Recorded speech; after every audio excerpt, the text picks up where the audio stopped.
जय श्री राम सभी भक्तों को, जय माता की। फिर एक नई वीडियो के साथ, जैसे कि मैंने आपको पहले भी बोला था कि गुरुजी को मैं अपने इस चैनल पर, माँ के प्यारे चैनल पर लेकर आऊंगी। तो आज हम जो है आपके सामने हाजिर हो गए हैं। आजकल जैसे कि सावन का पावन पवित्र जो है दिन चल रहे हैं और आने वाली है शिवरात्रि। तो शिवरात्रि पर कौन सा ऐसा पूजन भगवान शिव का करें जिससे जो है हमारी मनोकामना पूर्ण हो जाए। मनोकामना में जैसे कि हमारी शादी से जुड़ी हुई हो, नौकरी से जुड़ी हुई हो, पारिवारिक जुड़ी हुई हो, पितरों से जुड़ी हुई हो, सब चीजें जो है आपको लाभ देकर जाएं। तो अंत तक बने रहना है। अभी तक चैनल को सब्सक्राइब नहीं किया है, सब्सक्राइब करके रखिए और ऐसी ही वीडियो आपको इस चैनल पर मिलती रहेगी। चलिए शुरू करते हैं आज की वीडियो। जय श्री राम। जय श्री राम, जय श्री बालाजी महाराज। सावन का जो महीना होता है ये बहुत ही पावन होता है और इस समय पर भगवान शिव की अपरंपार कृपा होती है और माता रानी की भी कृपा इस समय पर प्राप्त कर सकते हो आप, माँ कालका की। क्या होता है कि सावन में कुछ ऐसे प्रमुख कार्य हमने अपने जीवन में जरूर करने चाहिए जो कि आपके जीवन को बना सकते हैं। भगवान शिव की आराधना करने वाला व्यक्ति तरता तो जरूर है। जैसे कि मार्कंडेय ऋषि ने भगवान शिव की आराधना करी तो उन्होंने अजर अमरता का वरदान भी प्राप्त किया भगवान शिव से, जो कि स्वयं मृत्यु को भी टाल देते हैं।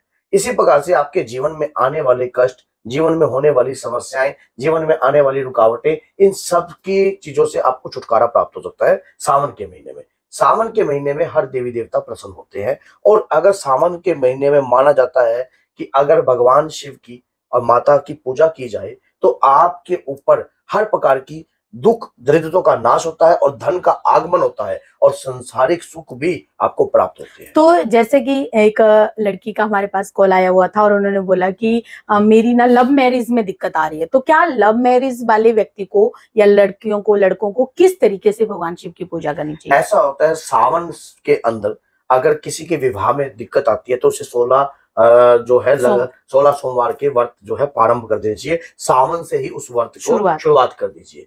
दूसरी बात ये होती है कि सावन के अंदर अगर लगातार भगवान शिव पर पंचामृत अर्पण किया जाए और एक चार मुखा दीप भी दान दिया जाए तो इससे क्या होता है, आपके पितरों को रोशनी प्रदान होती है।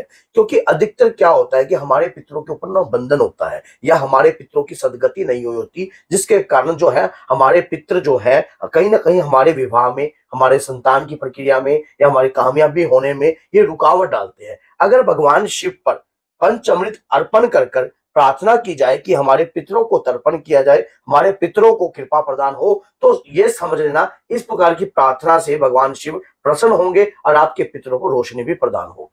तो जैसे कि अगर सरकारी नौकरी किसी व्यक्ति को नहीं मिल रही है, बार बार पेपरों में रह जाते हैं, बहुत सारे लोग ऐसे भी कॉल करते हैं कि हम 1-2 नंबर से रह जाते हैं, तो उन लोगों को क्या ऐसा अर्पित भगवान शिव को करना चाहिए जिससे उनकी मनोकामना पूर्ण हो जाए? ऐसा होता है कि जिस व्यक्ति को लगता है कि मैं नौकरी में रह गया हूं या कुछ भी इस प्रकार का कार्य उनके जीवन में रुकावटें आ रही हैं, तो उनको क्या करना चाहिए, थोड़ा सा हल्दी अपना मानो पानी में जल के लोटे में डालें, हल्दी डालें और उस दौरान जो है बादाम को पीस के उसका जो है कितने बादाम पीसें? 7 बादाम ले लीजिए, 11 बादाम ले लीजिए। उस दौरान थोड़ा सा कच्चा दूध भगवान शिव पर ये अर्पण करने से एक तो आपकी कुंडली में अगर बृहस्पति अच्छा नहीं है तो वो भी अच्छा होगा और दूसरी बात ये है आपके जीवन के अंदर अगर सूर्य भी अच्छा नहीं है तो नवग्रहों की कृपा भी प्राप्त होती है। भगवान शिव पर जब आप अर्पण करोगे तो ओम नमः शिवाय पंचाक्षर मंत्र का जाप जो है लगातार कीजिए। पंचाक्षर मंत्र के अंदर बहुत ही पावरफुल मंत्र है। इस जाप को करते करते आप 2 माला, 3 माला, 4 माला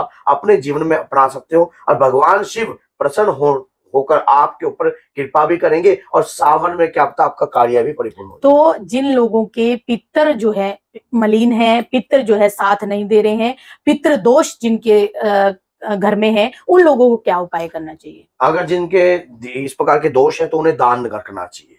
अधिक से अधिक सावन के महीने में दान दिया जाए तो लोग, आपने देखा होगा कावड़ लेकर आते हैं तो बहुत सारे व्यक्ति जो है लगातार जो है लंगर लगाते हैं। अमरनाथ के अंदर भी एक वीआईपी रूप से लंगर लगता है। तो ये जो जितना भी ट्रीटमेंट होता है, जब लोग कावड़ के समय पर लोगों के पैरों में छाले होते हैं तो वहां पर भी लोग, डॉक्टर तक भी बैठे होते हैं। तो सावन में जितना भी दान दिया जाता है अपने पितरों के नाम का कुछ भी आपको अंदाना या कुछ भी निकालकर सावन आप दान देते रहिए। गौशालों को चारा दीजिए, लगातार गौशाला में जाकर नित्य आप जो है कम से कम 5.25 किलो, 10.25 किलो इस प्रकार से जो है नित्य चारा जो है कंटिन्यू रखिए गौ माता के लिए। कुत्ते को भी रोटी दो आप कंटिन्यू, तो इससे क्या होता है आपके पितरों को तर्पण मिलता है। और पितरों का नाम लेकर ही कीजिए कि जो भी मेरे पितरों के ऊपर मलिनता है, अगर उनके द्वारा कोई दोष हुआ है, अगर उनके द्वारा कोई क्रिया करी हुई है। और सावन के अंदर अगर माना जाता है कि भगवान शिव के हृदय में राम नाम जो है, भगवान शिव जो है कंटिन्यू राम नाम का जाप करते हैं, तो जितना भी आप राम नाम का सत्संग करते हो, राम नाम का जाप करते हो, उतनी कृपा हनुमान जी की भी होती है और साथ में भगवान शिव की भी होती है। तो जैसे कि शिवरात्रि का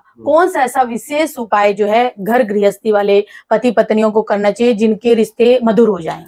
एक उपाय मैं आपको बताता हूं कि अगर सावन आप अगर आप करते हो, अगर आपके पति पत्नी में तनाव है, रिश्ते में मजबूती नहीं है, प्रेम अच्छा नहीं है, दोनों के बीच में लड़ाई झगड़ा रहता है, तो सावन के सावन आपने क्या करना है, आपने एक गन्ने का रस लेना है, उसमें शहद मिक्स करना है गन्ने के रस के अंदर, और गन्ने के रस से भगवान शिव को स्नान कराना है। क्या दोनों ने कराना है या एक ने? दोनों ने कराना है। एक भी कर सकता है, एक व्यक्ति भी कर सकता है, उसका हाथ लगाकर एक भी कर सकता है। स्नान करवाइए भगवान शिव को। और भगवान शिव को अगर स्नान कराते वक्त आपको अगर भगवान शिव का कोई आह्वान मंत्र आता है तो आह्वान मंत्र का ध्यान कीजिए, अगर नहीं आता तो पंचाक्षर मंत्र का जाप करते करते भी आप भगवान शिव को स्नान। तो क्या शिव चालीसा का जाप करना भी इन दिनों पर शुभ होता है? जो शिवरात्रि ऐसा होता है कि जब कोई समय ऊर्जावान होता है उस समय पर, चाहे आप शिव चालीसा करते हो चाहे हनुमान चालीसा करते हो, वो समय पावरफुल है। उस पावरफुल समय पर जो भी पूजा पाठ की जाती है उसके अंदर एक ऊर्जा तो विद्वान होती ही होती है, और वो ऊर्जा एक गठित होकर आपके परिवार के ऊपर कृपा भी बनाती है। तो अगर घर में, जैसे कि मैंने ये सोचा था कि इसी वीडियो के अंदर जो है शिवरात्रि के या सावन के पूरे उपाय दे दें, तो अगर कोई व्यक्ति बीमार है उस व्यक्ति को क्या करना चाहिए सावन के समय पे? जिस व्यक्ति के शरीर में असाध्य रोग है, भगवान शिव पर पंचदीप दान दीजिए आटे के। शरीर पर असाध्य रोग है ना, पंचदीप ले लीजिए, छोटे छोटे दीप खड़ी बनाइए, 5 दीप लीजिए, और उन दीपों के अंदर नीचे की साइड गुलाब की पत्तियां लगा देना, गुलाब की पत्तियां लगा देना, और 3-3 काली मिर्च उन दीप के अंदर डाल देना। आप उस जो व्यक्ति बीमार है उसके ऊपर से 7 बार वार कर, एंटी क्लॉकवाइज 7 बार वार कर, और भगवान शिव पर जहां पर जो आपको पता है कि जलहरी होती है, जो जल का पान होता है उत्तर दिशा की तरफ होता है, तो उत्तर दिशा की तरफ ही आप किनारे पर साइड में वो दीप का दान दीजिए, जला। हाँ जी, दीप को प्रज्वलित कीजिए और प्रार्थना कीजिए भगवान शिव से कि हे भगवान, मेरे परिवार पर या मेरे बच्चे पर, मेरी पत्नी पर ग्रस्त जीवन में जो भी दिक्कत है, बीमारी है, असाध्य रोग बना रहता है, शरीर में तनाव बना रहता है, शरीर के ऊपर बीमारी रहती है, तो वो इस प्रकार की पूजा पाठ करने से आपको लाभ भी होगा और शरीर के रोग जो है वो भी दफा होने लगेंगे। तो क्या ऐसा दान करें भगवान शिव को, कौन से फल का दान करें जिससे हमारे?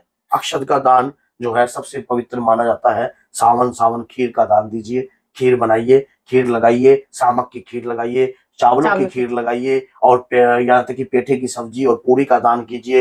इतना आनंद आएगा ना आपको, आपके जीवन में आपको लगेगा कि वाकई में आप कुछ कर रहे हो। सावन में खीर का, अगर खीर बनाते समय अगर उसमें थोड़ा सा केसर डाल देते हो और साथ के साथ उसमें इलायची के दाने, जैसे कि आपके परिवार पे अगर रोग रहता है तो इलायची के दाने जो है इकट्ठे कर अपने परिवार पे, पिसाए नहीं लाने, खुद पीसने हैं, खुद बनाओ और खीर बनाकर आप गरीबों में भी दान कर सकते हो। इसका भी लाभ मिलेगा। कौन सा ऐसा पावरफुल मंत्र आप जाते जाते इस वीडियो में देना चाहते हैं जो सावन में जरूर जाप? सावन में महामृत्युंजय मंत्र का जाप करना चाहिए, सबसे पावरफुल। हाँ, सबसे पावरफुल मंत्र महामृत्युंजय मंत्र है। इस मंत्र से असाध्य रोग ठीक होते हैं, इस मंत्र से ग्रह क्लेश ठीक होते हैं, इस मंत्र से अल्पायु में बढ़ोतरी होती है, इस मंत्र से दुर्घटना से बचाव होता है, इस मंत्र से तंत्र का स्तंभन होता है, इस मंत्र से आपके परिवार में समस्त सुख शांति प्राप्त होती है, इस मंत्र से आपको धन धान्य की बरकत होती है, और इस मंत्र से स्वम काल भी कांपता है। तो बहुत ही पावरफुल मंत्र जो है आपको बताया है। चलिए, जय माता की, जय श्री राम, जय श्री बालाजी, जय माता।